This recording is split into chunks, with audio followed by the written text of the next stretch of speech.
All right, so welcome back to the Coworkers Podcast. This is episode 3.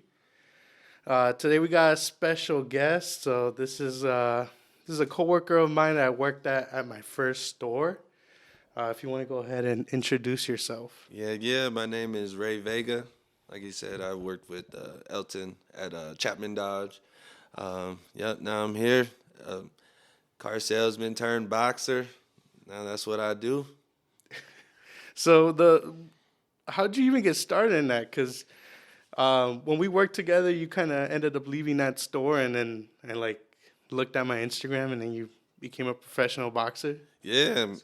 So when I moved out here, well, actually, I turned a car salesman in Oregon, and I ran into them at a career fair because I went to Southern Oregon University, and right before I graduated, we had a career fair where we go and it's on campus. We all bring our resumes, like 10 copies, dressed nice, and there's booths all around. And there's like different businesses. The military's there, the army's there, just different local businesses. And the dealership that was there was Lithia Dodge specifically. And we're going around. I'm looking at one. I was actually looking at the military booth, and then one of my friends was like, "Hey, you guys, you need to go talk to Lithia. Lithia is real known in Oregon. Like they own a ton of stores, like over like 200, like Yeah. nationwide, and they're known at our college because they actually built the rec center there. It's called Lithia Rec Center, so everyone knew what Lithia was. And so I went there, talked to the lady that was there. I was like, "Hey, I'm just trying to see what job you have to offer." And she looked at me and she's like, "You ever interested in sales?" Never did it before, so I was like, I guess let's give it a try. So I gave her my resume, and then she gave me a call like a week later. I went to the dealership. Dealership is huge. I was like, oh, dang. It was nice, real nice. So that's how I got into it, and then just took it real seriously. Did wonders there. But after I graduated, I was still into boxing, like amateur wise. Like, still, I found a gym to go to. So I was still doing my boxing thing. And then I just started to take it a lot more serious. My coach wanted me to take it a lot more serious. We started doing like amateur tournaments, and I was pretty good. Won a couple of them, won like the ringside tournament and stuff like that. So he was like, "Man, really, if you want to do big things in boxing, or at least give it a try," he's like, "You need to make it out there to Vegas." And so I was like, "You know what? You're right." So I saved up a little bit and then moved out here. But of course, and not everything's for sure. But one thing is for sure is a job. So I was still selling cars. I gave Chapman a call, Dodge. I actually called around everywhere, like Honda, all the different stores, and they were like the first ones to hit me back. Remember Byron? Yeah. Yeah, Byron. He's still the homie to this day. He's always hitting me up on Facebook and stuff. He had me fly out for an interview, and then got the job. So moved out here, and I think like 2 or 3 months later is when you became a part of the team too. That's when. I think I was there before you. Were you? Yeah, dude. Yeah, I Oh was there shoot! before you. No, I don't think so. Was you? Yeah, Oh, I was. maybe. I started where because Pagan was already there, right? I Yeah. started with Pagan. Yeah. Oh, okay, So, okay, makes yeah. sense. That's No, probably when but we started like becoming friends ish and stuff like yeah, that. yeah. Because I was. Yeah. I don't know if you remember. I was super quiet. Yeah, definitely. I wasn't one to really talk like that, and Yeah. and yeah. I mean, I kind of still am like that with the guys over here. They kind of know chill I'm little just. salesman, the guy. Yeah, I'll yap every now and then. Right. But that's cool, man. I didn't know that the reason why you flew out here was for boxing. I kind of thought you just kind of moved out here and was selling cars, and then Yeah. yeah. So that's cool, man. Yeah. And And then actually too, I don't know if you remember Matthew, that Matt that used to work at Chapman. the white guy. Yeah. Yeah. So the reason I have my boxing coach now, which is Wayne McCulloch. He's a 2-time world champion. He's my professional coach, but he was my coach too when we were doing amateurs. I met him through Matt because he was Matt's girlfriend's dad. So when he found out that I was boxing, he was like, "Hey, my girlfriend's dad was a pro boxer." I was like, "What? No way!" And then he started showing me his videos and stuff. And then I was like, yo, does he like coach? He's like, actually, he does. He has a gym and everything. So he kind of put me on my coach that I'm with now, which is Wayne McCulloch. So that was pretty cool. Like, if I never came here and got into the car business, then I would have never found my coach that I still have to this day, like 4 years later. So it's crazy how the world works. And I remember when we talked a little bit when we were at Chapman. You told me you used to work with Abe the Goat. Oh yeah, Abe. Yeah, that's the homie right there. Yeah, we were working together at Lithia Dodge, and this was actually before he even started making videos and on TikToks and stuff. Who is he? He's a salesman. Sells cars. He sold them out at Lithia Dodge. I think he went from Dodge to Ford. He might be back at Dodge, but yeah, and he got real TikTok famous because he makes the funniest.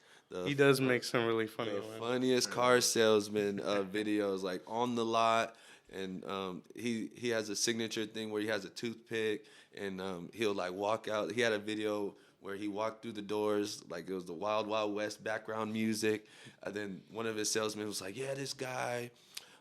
He said he's just looking. He's not ready to buy yet. He's like a month out, but he's just searching. He doesn't want to test anything. And he's like, I'll tell you what, go get that car, pull it in the sold lane.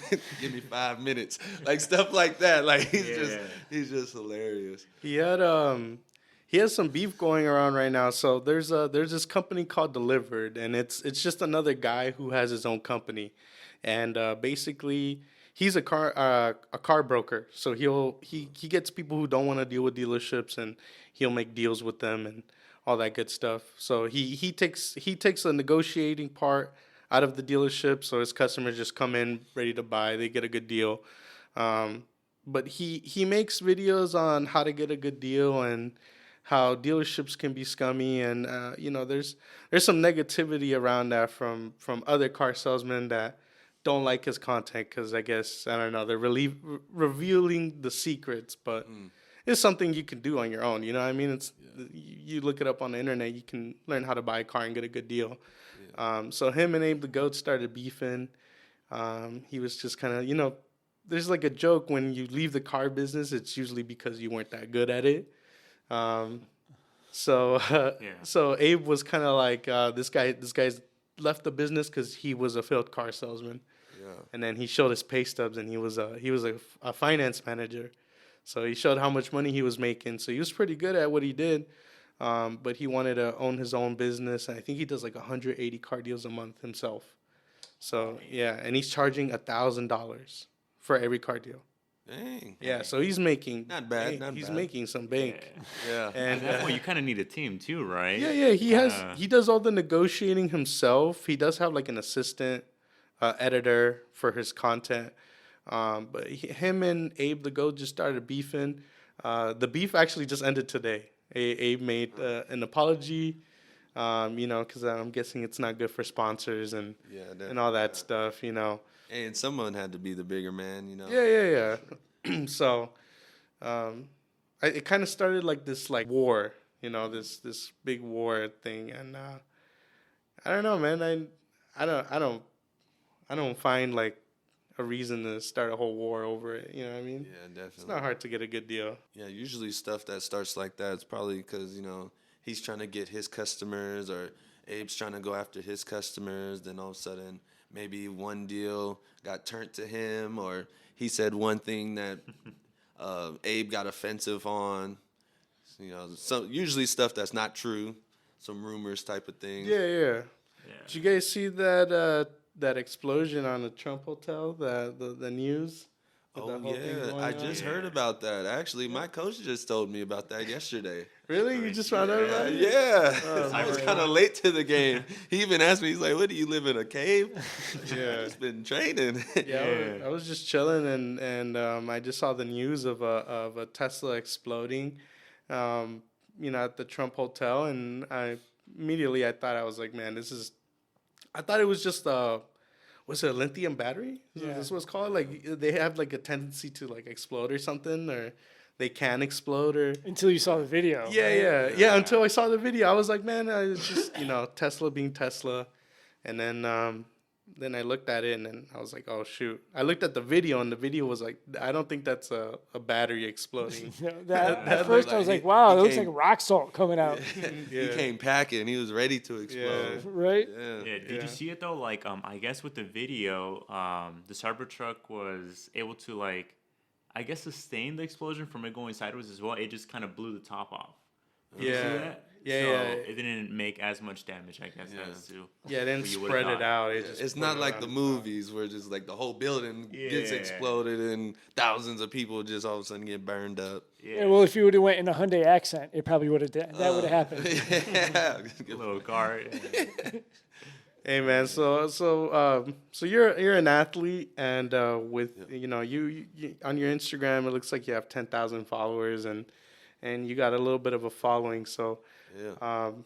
I just want to talk to you about that Travis Hunter situation, Oh man. because you're probably the closest to being in that situation, just because you're an athlete, have a little bit of a following.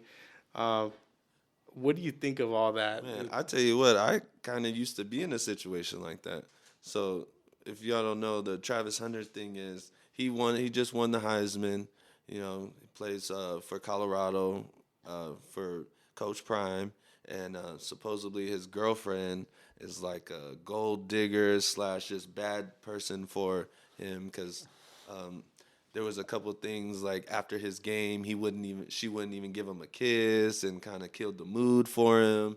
And just come to find out, like now that he's blowing up, they're sending him videos of her like in parties without him, and she went on video saying that he used to drop her off at parties and he would just wait outside, which is like crazy. Yeah. But man, I mean, honestly, with all that going on, I think behind closed doors, they have a little something that's more serious than what they're actually showing, like on social media, because social media and everything can definitely twist things around based off just what they see one time, like when they showed that she wouldn't give him a kiss. Maybe he said something that pissed her off, but hey, they're still together for a reason. All this bad things going on about. There's even celebrities out there saying, "Oh, you should leave her. Like, why are you still with her?" And she said she wasn't even your type, or you weren't even her type at the time. But I mean, hey, he initiated the agreement to be boyfriend and girlfriend. Even if he wasn't her type. That's sometimes just as athletes, that's okay. It's a challenge. Now, I really like you, but I'm not your type. Then let me see what I can do to kind of get you to still like me. So that could have been going on. And, hey, they're together. They're still together. So obviously what people are saying he doesn't really care about. And like I said, there's probably some way more deeper things going on behind closed doors that are also keeping them together, real serious things, like because they've been together before he even like won the Heisman. And Yeah, before Colorado started blowing up and anyone who knew who he was. Yeah, they've been together. So there's definitely some type of love and something going on that's holding them together. So like I always try to stay out of like people's relationship businesses because you never know like what's deep going down in it, and that's what I think a lot of people should do too. Just kind of like let them be them. It's tough with social media, though. Yeah, exactly. It's going to show you one side, though. Right after he won the Heisman, it's just all of a sudden all this new dirt started coming out. Now a video from a party 3 years ago came out of her dancing on a guy. It's like, come on. See, at first I didn't care, and I was like, damn. And I saw another video. I was like, damn. Yeah. And I saw the video of. Are you guys familiar with the situation? Now, You are now. pretty good. Little insight on it. So basically, so they've been together for 5 years, and there was this picture of her in a Halloween. I think it was maybe 3 years ago or 2 years ago, something like that. And it's a picture of her in a schoolgirl outfit, and then someone else posted a picture of her on a dude grabbing her chest while the guy's grabbing her butt.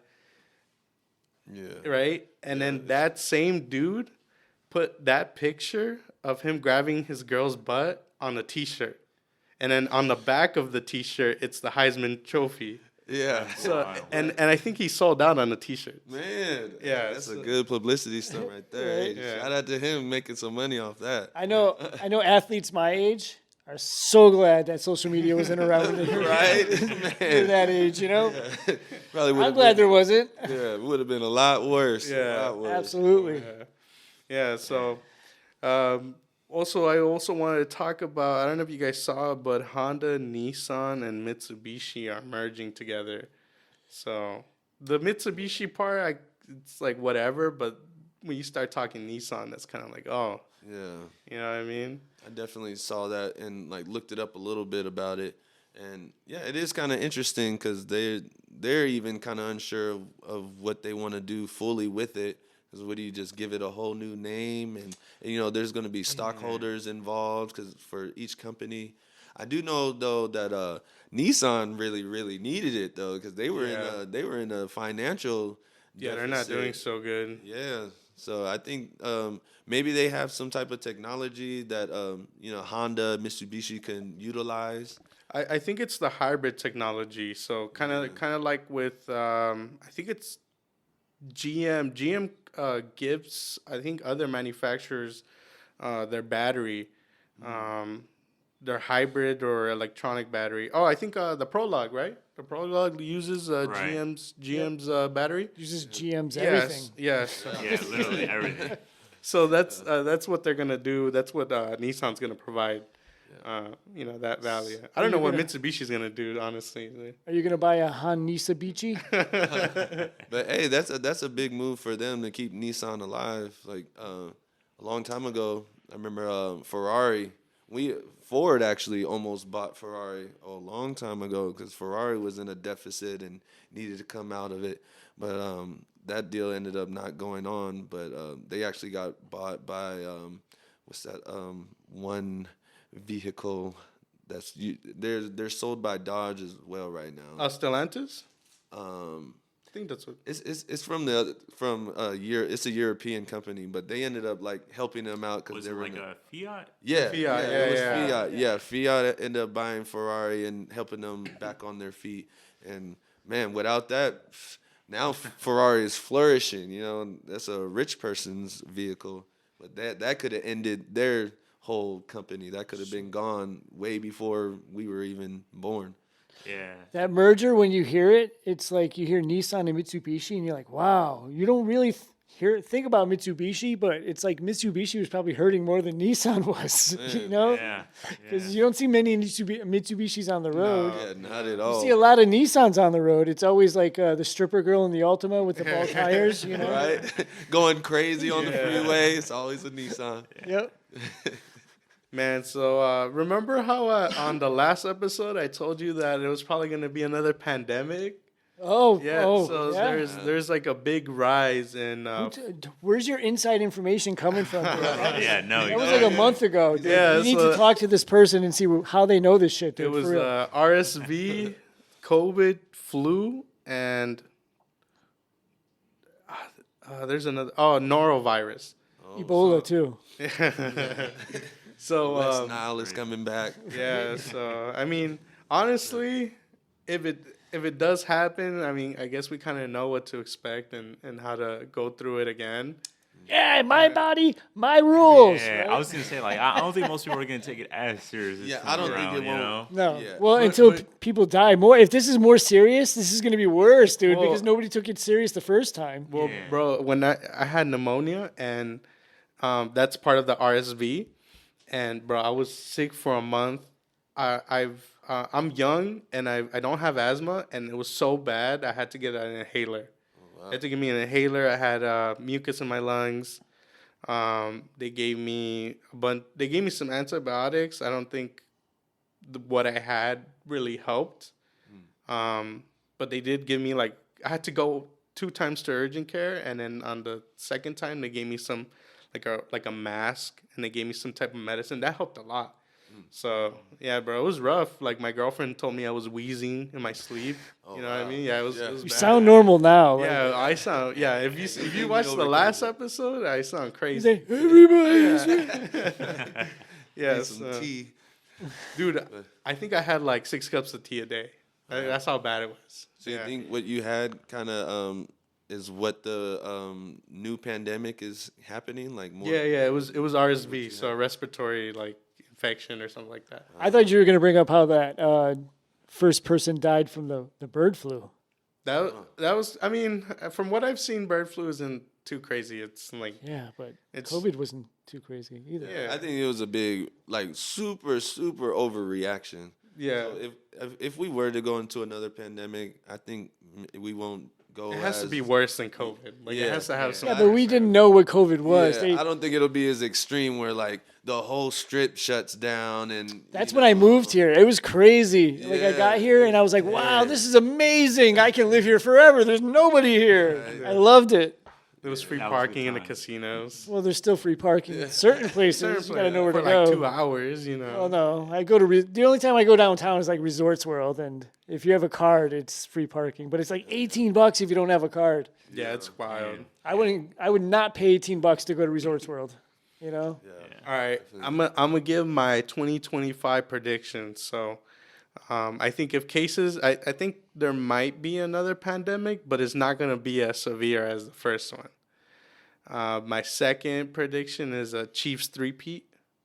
I think that's definitely gonna happen. And then my third one, I think the Ukraine and Russian war gets resolved. I think.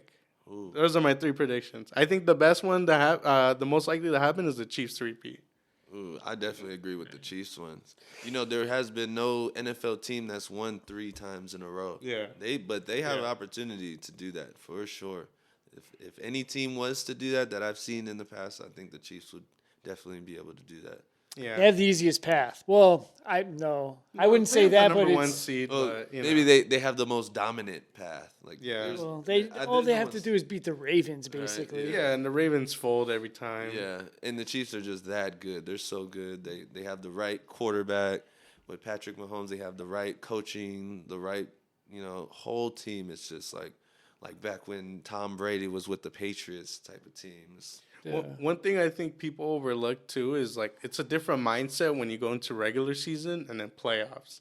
Yeah. So even though Mahomes is having like the worst statistical year of his career, you got Lamar, where Lamar has had like some crazy statistical years and then he folds in the playoffs. Right. You know what I mean? So Yeah, but with the Chiefs last year were 11-6, right? Something like that. Yeah. Still won it all. Yeah, Yeah. and Chiefs, they were the underdogs throughout the whole playoff. Yeah, I remember that. To the Super Bowl. They were remember the that. underdogs the whole way. Yeah. If you bet with them during the playoffs, you probably won a lot of money. yeah, I'm done betting against the Chiefs. I just Yeah. accepted a 3P at this point. I think you're going to go 0 for 3 with your predictions. What was the third one? It was a pandemic, Wow. It was- Chiefs, and what was the third And one? then, Ukraine-Russian war resolved. Yeah, you're going to go 0 for 3, man. I apologize.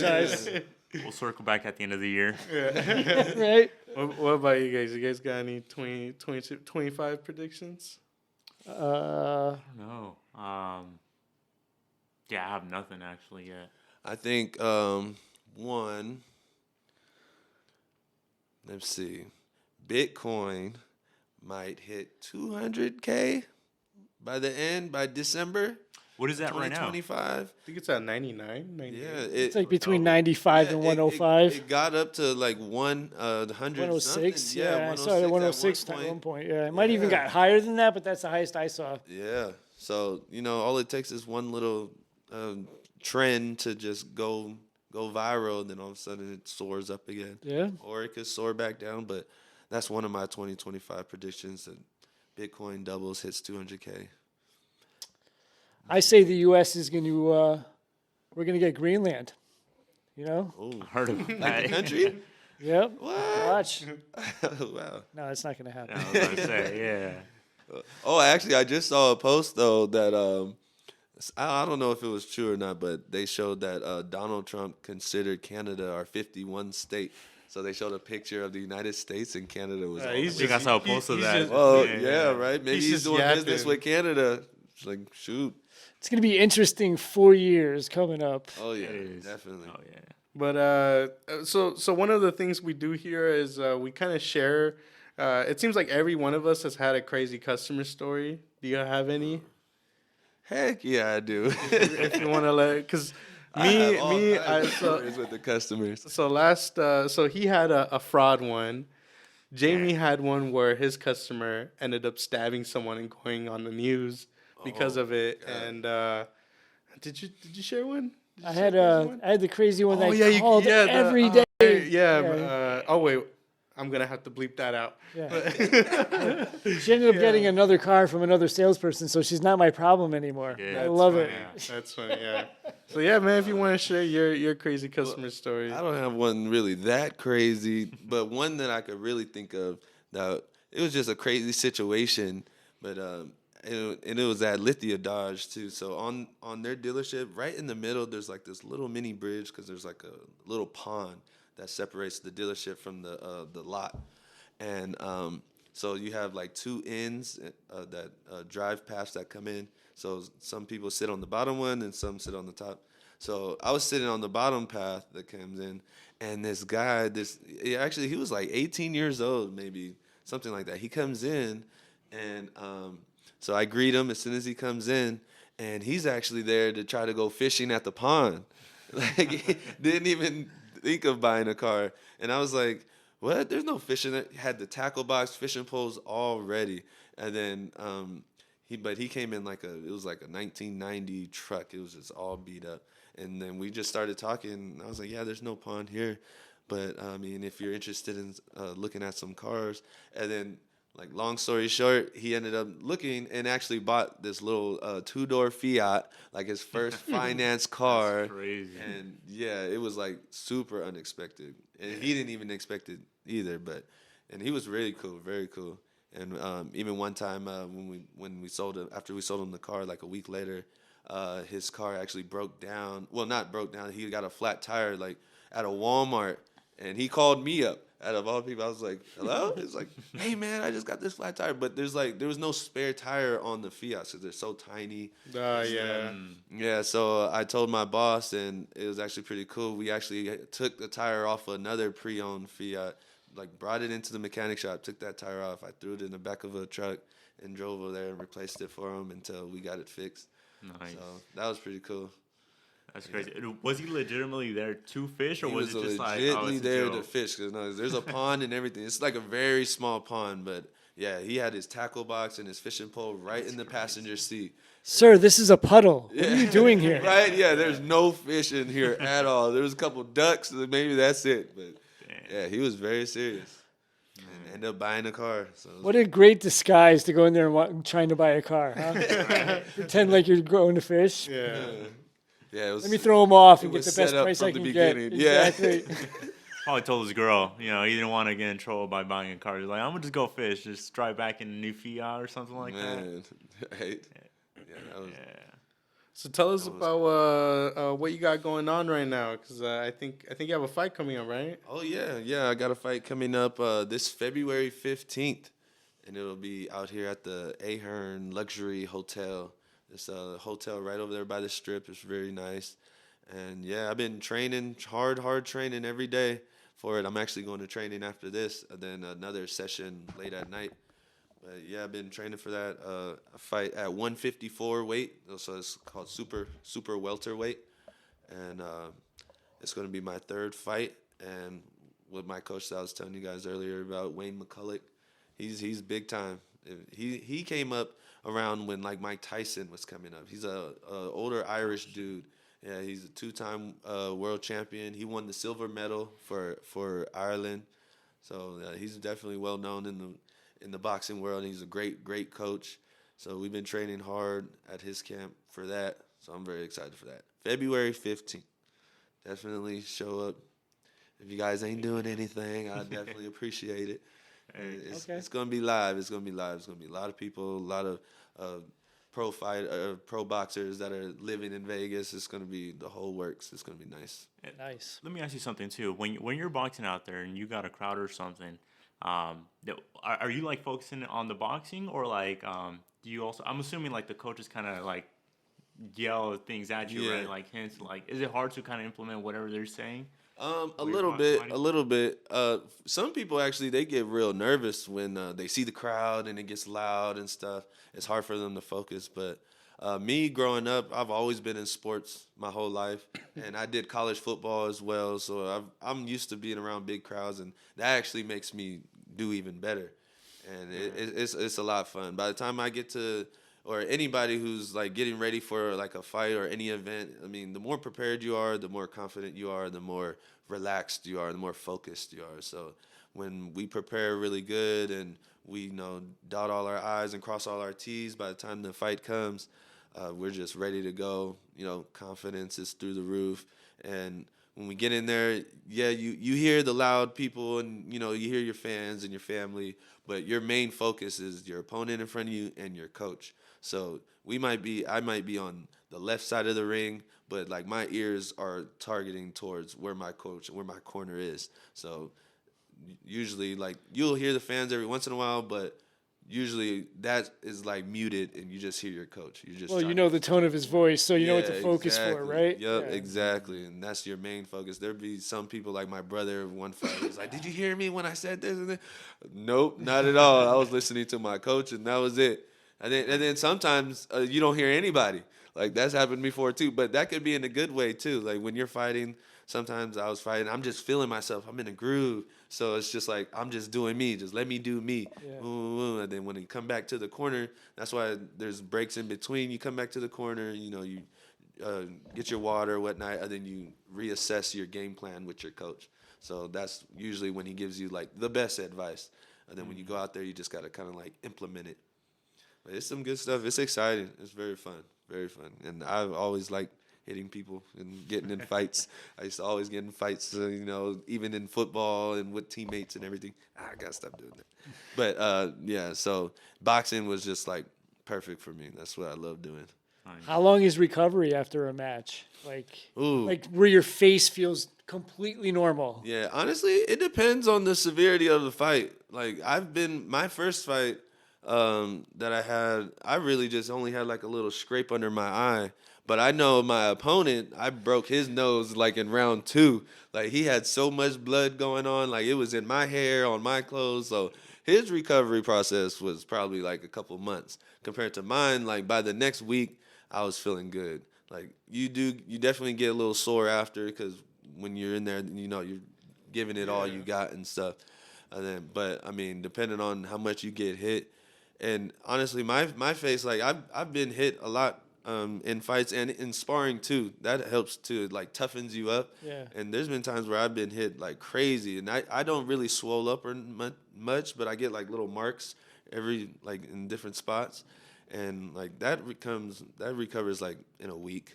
What would be in your opinion, what was longer for recovery? You played college football, right? Yeah. Was it the game after the game or after the match took longer? After the game. Yeah. Yeah, football is. I played running back too. Yeah, Oh, I was about to say okay. that. I was going to ask what my position. God. I mean, if you played punter, Yeah. if you were the punter, that's a different if you're story. the long snapper, Yeah. you're not really getting injured. But no, I was running back. I was getting hit left and right by big people too, like the big linemen, linebackers. There was times, man, like my senior year, I was getting beat up so much after game. We were still winning. I was still scoring and stuff, but it takes a toll on your body. And you guys played Saturdays, right? Yeah. So like you recovered on Friday, and then you're ready to go. Yeah, again right. By the Saturday. time you're done recovering, but with that though, you get treatment like every day. There's a specific room right next to your locker room where you go in. You take your cold baths, your hot baths, your massages, your physical therapy. You have your therapist there. Your icing, you're rolling out your muscles and stuff like that. It's like basically rehab. And that was like an everyday thing for most players. Like you go to practice, then you go to the training room, then you go to class. That's amazing. That's gotta help so much. Oh yeah, with the recovery. Yeah. There's been times I remember one game after a game, I lived on apartments that were upstairs, and my knees were so like just busted up. I didn't tear any ligaments or nothing, but they're sore. It's like I had old people knees, and just from getting hit and stuff, like I couldn't even walk straight up the stairs. I had to go sideways just so they wouldn't bend too much. Or like my lower back got beat up a few times where like I needed so much treatment on my back. I remember one week I didn't even practice for the whole week. I was just getting treatment. Then when practice came, I just stood there. But then game time came. You just kind of figure it out. You put some icy hot on it, wrap it up as much as you can, and you go in there, and in between plays, you just don't even think about it. And then after the play, you're like, kind of hurts. You haven't played in a while, right? No, not in a while. Imagine playing this weekend, how long it would take you to recover now. Oh, man. Like a month. I'll play once a month. No. Hey, man. So, shoot, I forgot who it was, but I know a couple of the guys at Chapman came out and looked at your first fight.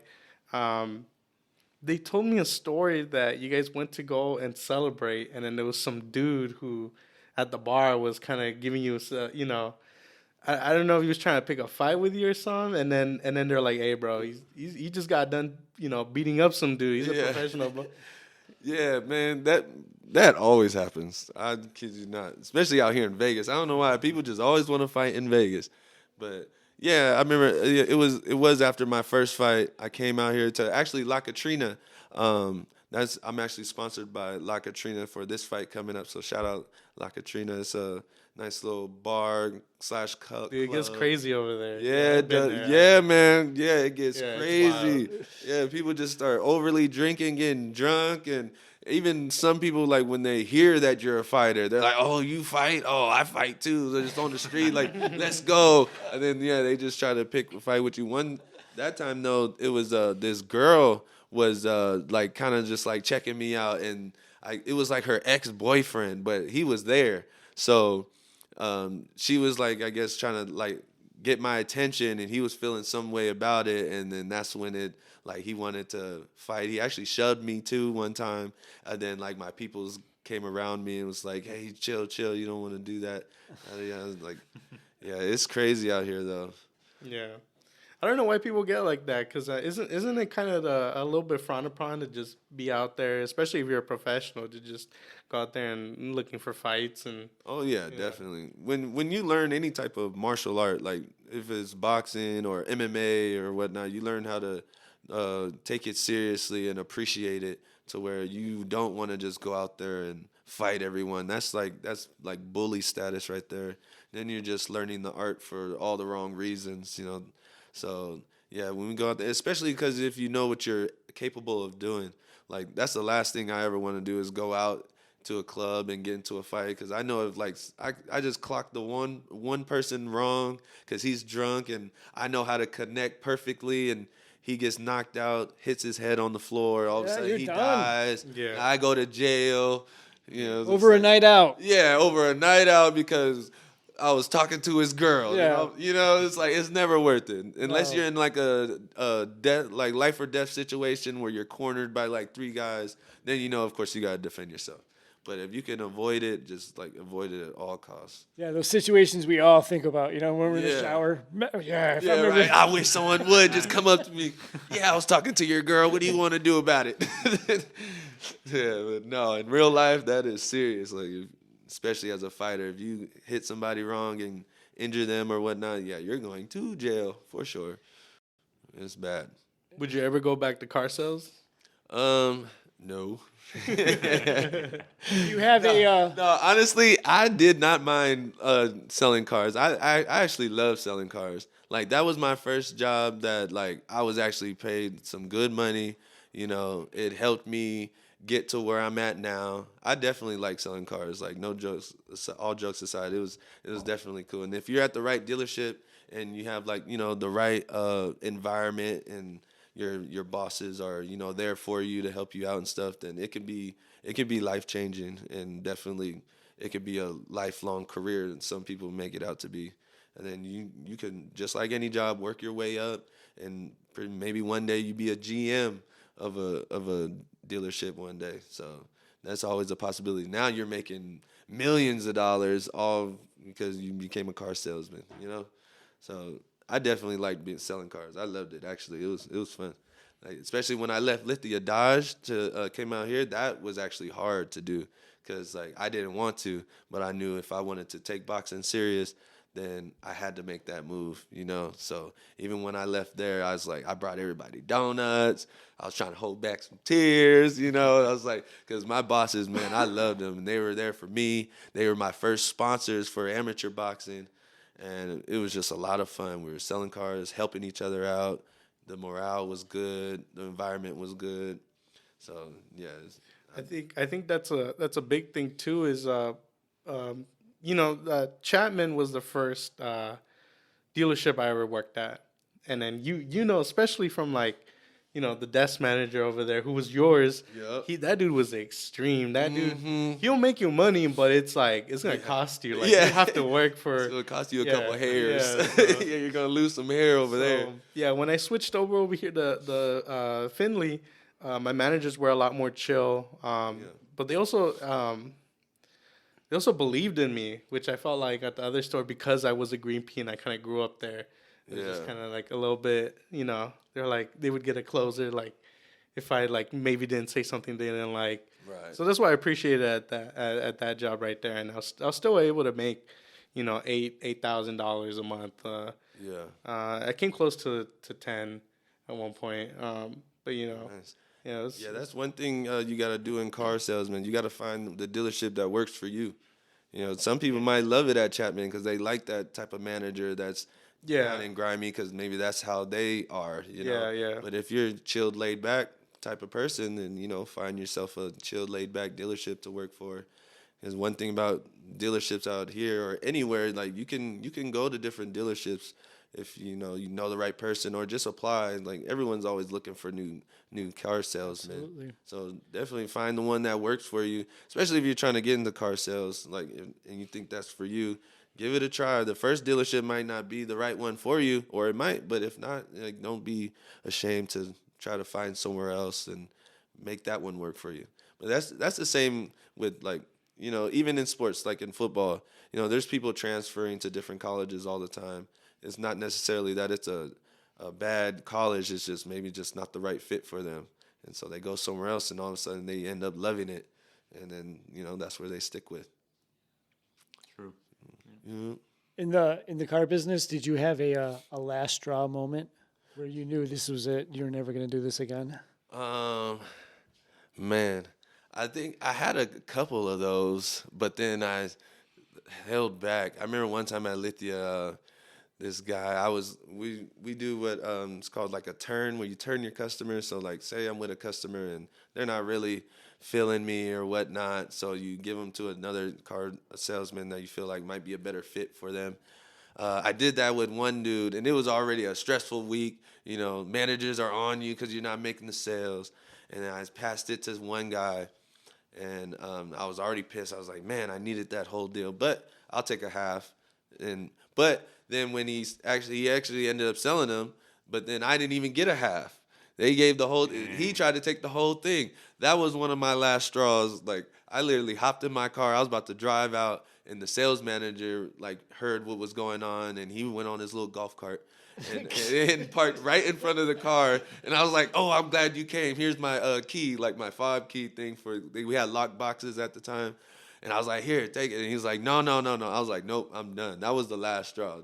But then he talked me out of it. Then I ended up staying. And then, it all worked out. And then one happened actually at Chapman too with, shoot, I didn't even want to say his name. It's okay. I'll blur it out. Yeah. But my manager there, first he was all cool about me doing my thing. And then one time he was just, like I said, it was a stressful week already. I was already just mad at the world. And then here he comes, talking all his mess and just putting me down. And I was like, you know what? I'm done with this. And I walked to my car, but then I had to really think about it. Like, you know what? Maybe it's not as bad as I thought. You're gonna get a lot of those last straw moments. I feel like, definitely. But you definitely gotta think is it really that serious? Like, it could be worse, or do you have a backup plan if you were just to quit? Like, what are you gonna do? But you're a car salesman. You'll get a job tomorrow. Yeah, right. You know what I mean? Right. But yeah, only those two times I could think of that really were I was just ready to be done, but then I went back to it. I mean, then like you said, if all else fails, I mean, I wouldn't mind going back to selling cars. It was fun. It was a good challenge, and I like a challenge. I like talking to people and stuff, and the money is always good. So it's a good job to have. It's fun until you get that 1 week where you have 7 customers in a row. I just wanted to see if my ass fits on this seat. I'm comparing it to 12 other models. Yeah. That's when you really got to overcome them objections. Yeah, definitely got to have like a somewhat gift of gab to get around those things, get some training in. I remember I used to watch a lot of YouTube videos on how to sell cars and stuff like that, what things to say, how to overcome objections. That's a good one to kind of look up if you get stuck in I'm just here to look, or, I just want to test drive this one car to see if maybe I'll buy it next month. Like those situations, what do you do in those situations, you know? Yeah. Do you just like, okay, go ahead, or, you got to say the right things and ask the right questions and hope for the best. One thing I wanted to talk about is about selling cars is relationship. Me personally, whenever I first met my girlfriend, I told her, I was already in the business for a while, and I kind of told her, I kind of gave her an idea, hey, like I'm gonna be super busy, etc. And then one time I think it was this summer, because kind of towards the end of my career over there at Chapman, I was just kind of checked out and I wasn't really pushing as hard as I used to. And then during this summer, we got really, really busy. Like, I think all three of us have been there since have had nights where we've been there since 11 p.m., 12 a.m. Yeah. And I let her know, and then she started, we started having these, we had to have these talks about hey man, I'm going to be super busy. So I don't know if that, you've been with your wife for a while, right? So have you experienced things like that? No. You're kind of older. She's understanding. Yeah, she knows. Well, I got in the, I wasn't in the car business the whole time I was with her. So yeah, when I told her, at first she was like, hey, I'm like, hey, listen, this isn't a regular job. Yeah. It's not like I punch a clock and I stay here for 8 hours. It's like if somebody's buying a car until this time. It's different on the East Coast, though, because we closed at 7 o'clock until Thursday. Fridays we closed at 6, and Saturdays we closed at 5, and we were closed on Sundays. God. So it was different on the East Coast, so I really didn't have to deal with it. But here, she's like, hey, where are you? I'm like, yo, this is Vegas. I'm going to be here till 2 in the morning. I'm sorry. That was different in Oregon as well. Like Oregon saying we would close at 6. It's nice, 7, right? Yeah. You're like, I can do this forever. All of a sudden you get here, and it's like, what? We don't even close the doors till 9:30. Another thing that's different, they chased you in Oregon. Hey, don't quit. Here, like, get the hell out of here. Yeah. They did the same for me in Connecticut. They're like, no, don't quit. Here they're like, no, just leave. Yeah, definitely. No, I think my relationship, since I've been with my girl, for the most part, it's been through the car business as well. Yeah. But I think because we were younger as well when I started in the car in a dealership, was planning after.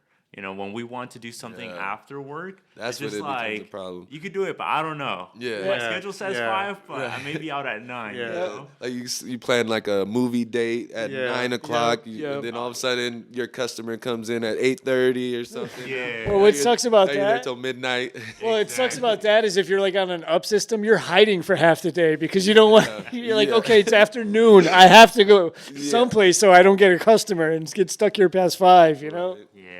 No, so it's definitely hard. I think it's the planning aspect. I mean, now since I have a baby, a 5-month-old baby, it's just a matter of hey, I'm getting out and just going straight home.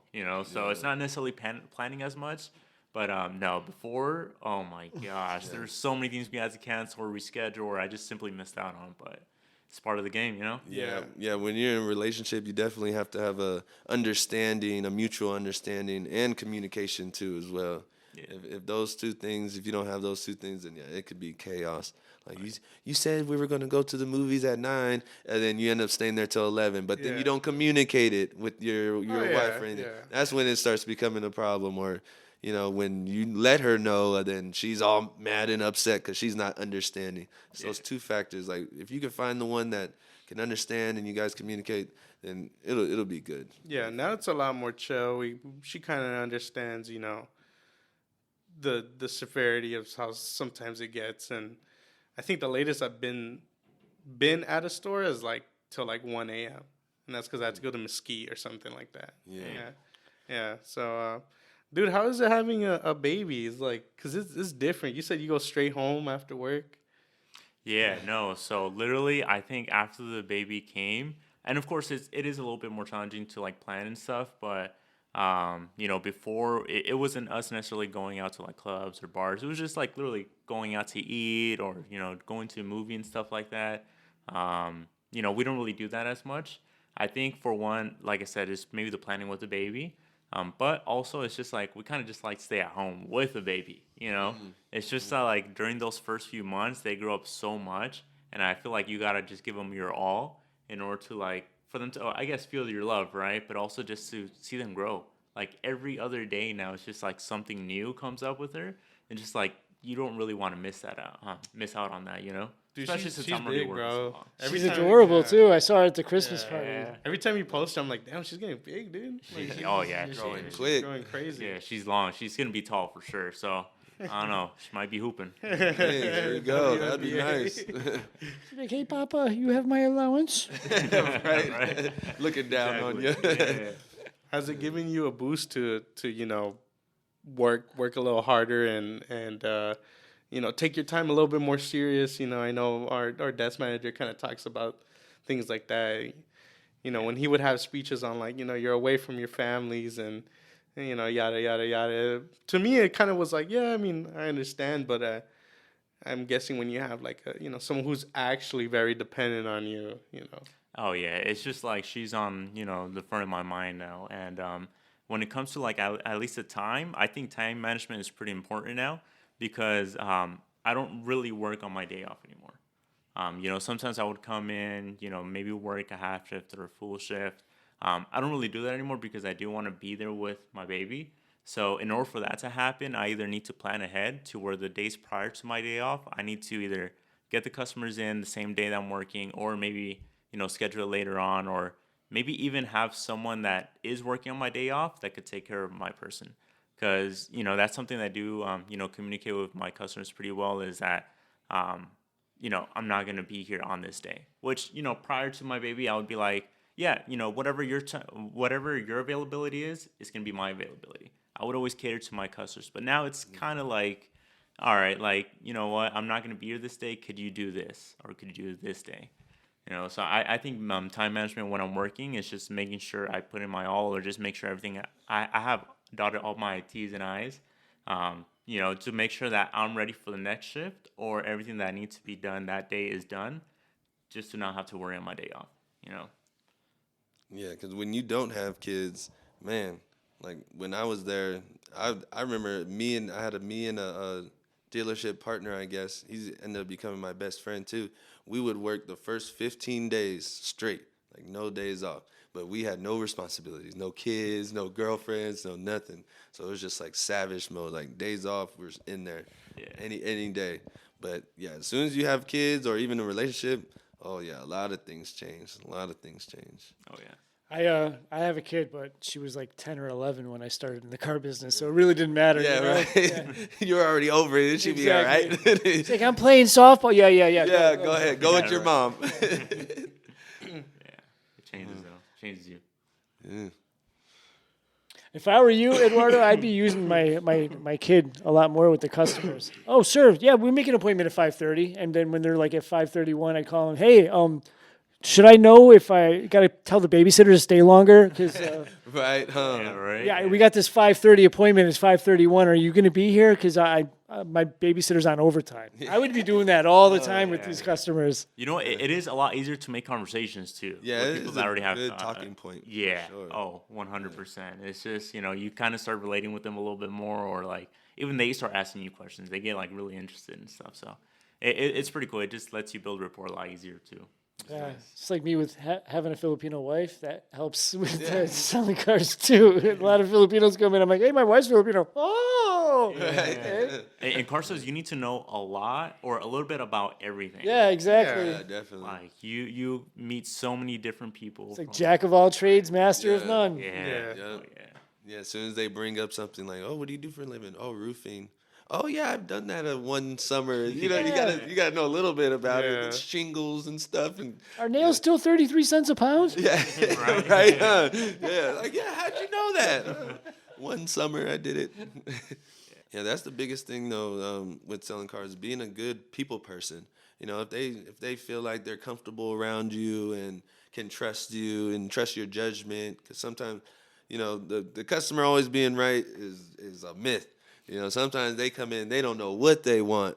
They want this immaculate vehicle, this unicorn is what they call it, and sometimes with this price, and you got to sometimes bring them back to reality. And if they can trust your word about it based off of, how you portray yourself and what facts you give to them and how much they feel comfortable around you, then, they'll be more likely to trust you and listen to what you say and come back to reality and end up getting what's really best for them, not just what they want. Yeah, no, for sure. It's always best when what they want and what's best for them is the same thing. But that never happens. Yeah, then that's easy. Hit it now in a couple hours. Out of there. Yeah, we'll be done in 15 minutes, brother. We're good. Let's go. Hey, so I kind of looked at, I look at your Instagram stories every now and then, and bro, you be eating a lot of food. Oh, yeah. Dude, your grocery hauls are crazy. Yeah, they are. Dude, you go to Costco and just... Well, actually, no, I go to Winco. Oh, Winco, okay. Yeah. Because I see that you buy in bulk, so I'm just like... No, Winco is where it's at. I mean, Costco is good too, but if you don't want to spend like the hundreds of dollars and still get a big grocery cart full of stuff, Winco is definitely where it's at. And it's open 24/7 too. They have such variety, and yeah, man, I eat probably like 5-6 meals a day, and I even have a chef too. This is actually my chef right there, Cam. He chefs for me. He does everything, dog. He went to culinary arts school and everything, so he's definitely the real deal. But yeah, because especially with sports and with boxing, your diet is very crucial because we're burning a lot of calories. Yeah, bro, you're always running. Yeah, always running, and even just the sport alone is definitely boxers. Man, you guys might not know it, but boxers, you have to be in the top shape of your life. Otherwise, those are the ones that are getting knocked out quick. You're not going all 12 rounds. Yeah, you're not going all the way because even when I transitioned from football to boxing. Oh my God! Like by the second round, I was like ready to throw up. Like I knew like my cardio was not there, even though I thought it was. I was like, I'm an athlete. I played football, but no, you gotta. Boxing is like a combination of like a long distance, like a cross country runner mixed in with like a football player or like a basketball player too. It's just constant moving, and constant exerting of the muscles. It's like a full body thing. So with that. Man, you're burning so many calories, especially with running too. You got to run at least like 4 to 5 miles at one time, all the time, like every day. So, man, you're always hungry, always hungry. I wake up hungry, I go to sleep hungry, but I'm always eating.